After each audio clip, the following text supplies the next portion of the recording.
Hey there, this is Arthur Hill, Chief Technical Strategist at TrendInvestorPro.com. You are tuned into Next Level Charting. Thank you very much for joining us. I appreciate it. If you're watching this video on YouTube, and you like it, of course, please give us a thumbs up and consider subscribing.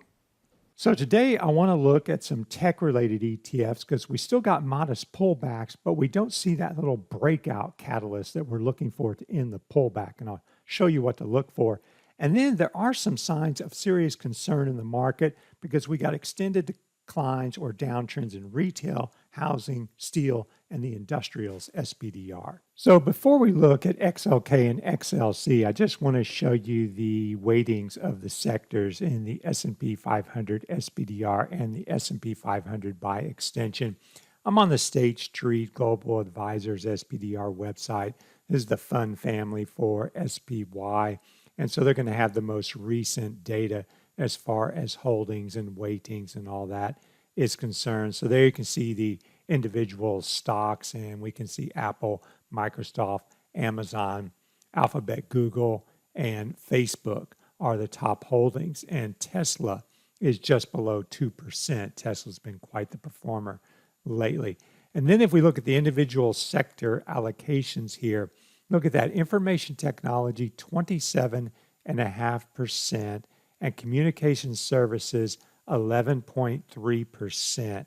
So together, these two are almost 39% of the S&P 500. And so that is why these two sectors are still 800-pound gorillas in the S&P 500 right now, and they pretty much dictate what is going to happen to the S&P 500. So keep that in mind when we look at XLK and XLC next. So I'm here on StockCharts ACP, and I've got one of the indicators from the Trend Investor Pro Indicator Edge plugin in the middle there. That is the Momentum Composite. And on the lower right, you see the plugin icon there, and you can click that to learn more about this plugin and the indicators available. And what this does is it aggregates the signals in 5 momentum oscillators, and you can see those on the left or read about them in the plugin. And what I'm looking for is basically a majority, a consensus that the majority are oversold, like 3 of the 5 are oversold to suggest we have an oversold condition that might be worthy of a mean reversion bounce. And so if we go through this chart here, you can see we didn't become oversold in September 2020 when we had that pretty sharp decline, but we did in October, and that gave way late October 2020, and that of course gave way to the big surge that started it all.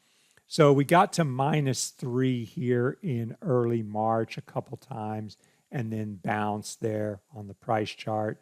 We got to -3 in early May, had a little bounce and then another drop. So that -3 level doesn't always give you the first bounce. Sometimes you get a second dip, and that's what we're seeing now. So if you go forward there, you can see we became oversold in the middle of September on the 17th and the 20th, roughly, and we got a little bounce, but then we fell back. And so I'm going to open up this chart, but before I do, I think that this decline is more similar to the September decline than these other ones, because look at the extensive oversold conditions there. In other words, this is the most oversold XLK has been in over a year.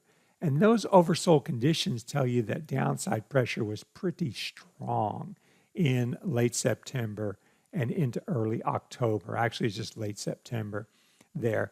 And so that tells me that maybe we're going to have a more extended correction.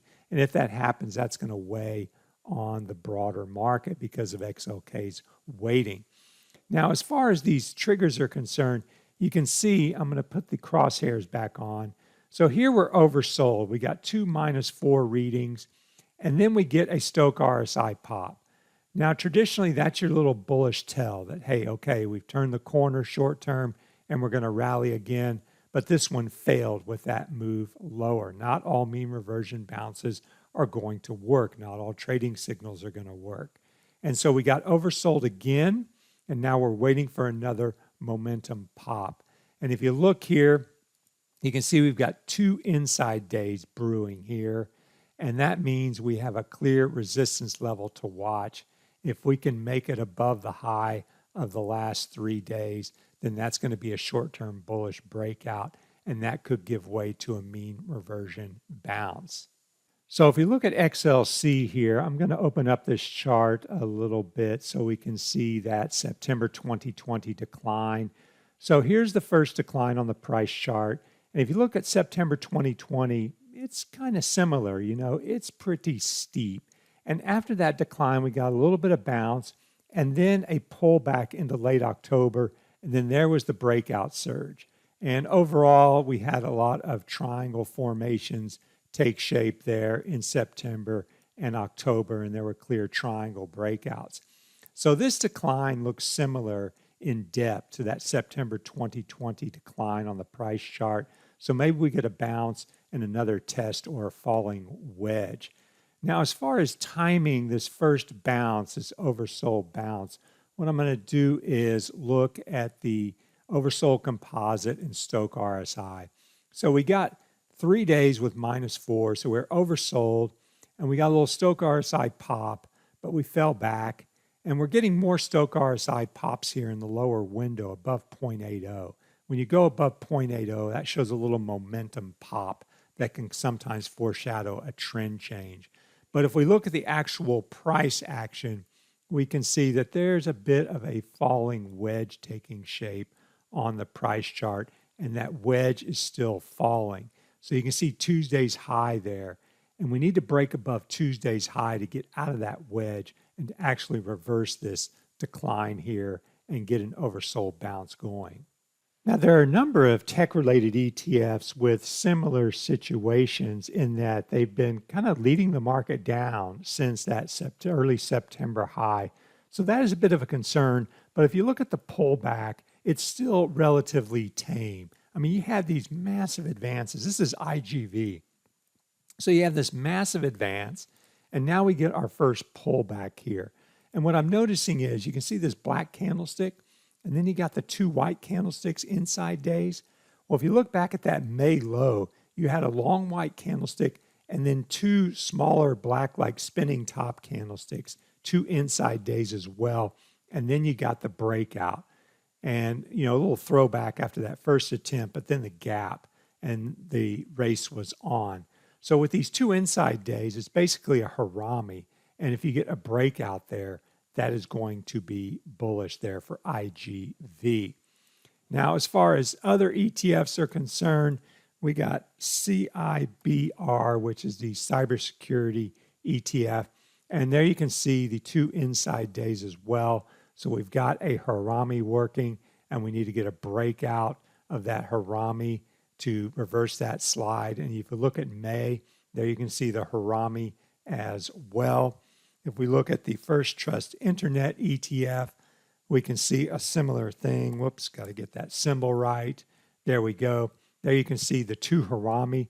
So the harami basically shows a sharp decline. That's the long black candlestick. And then a sudden indecision, because price action for the very next day is inside the high and low, or the open and close, actually, in this case, of the price action from that previous day. So you got indecision for 2 days, and indecision can sometimes foreshadow reversal, but harami are candlesticks that require confirmation. So you need to get a breakout and preferably a close above the high of this black candlestick. So if you go back to May, you can see there's the long white candlestick, and then we have the 2 inside days, the harami. Well, the 2 bodies were inside, and then the breakout. So now we've got 2 inside days, and we need to get a breakout there to reverse that downtrend, that short-term downtrend. So here's a peek at trendinvestorpro.com. This is the main analysis page where you can find all the current articles, and there's a few free articles sprinkled in there. But on Friday, I was looking at oil following through on its channel breakout, bonds breaking down, and gold getting an oversold bounce based on that momentum composite indicator. But what I want to show you is something from last week, and I showed it last week as well in this video, is the Zweig breadth thrust. And my concern here is that the market has basically gotten a bloody nose. The bulls have gotten a bloody nose. And the reason I say that is because this Zweig breadth indicator moved below 0.40, which is the red line there on the histogram.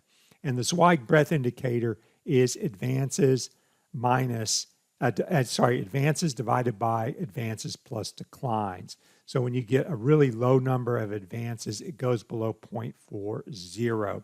And this is for the S&P 500, not the New York Stock Exchange, for S&P 500 stocks.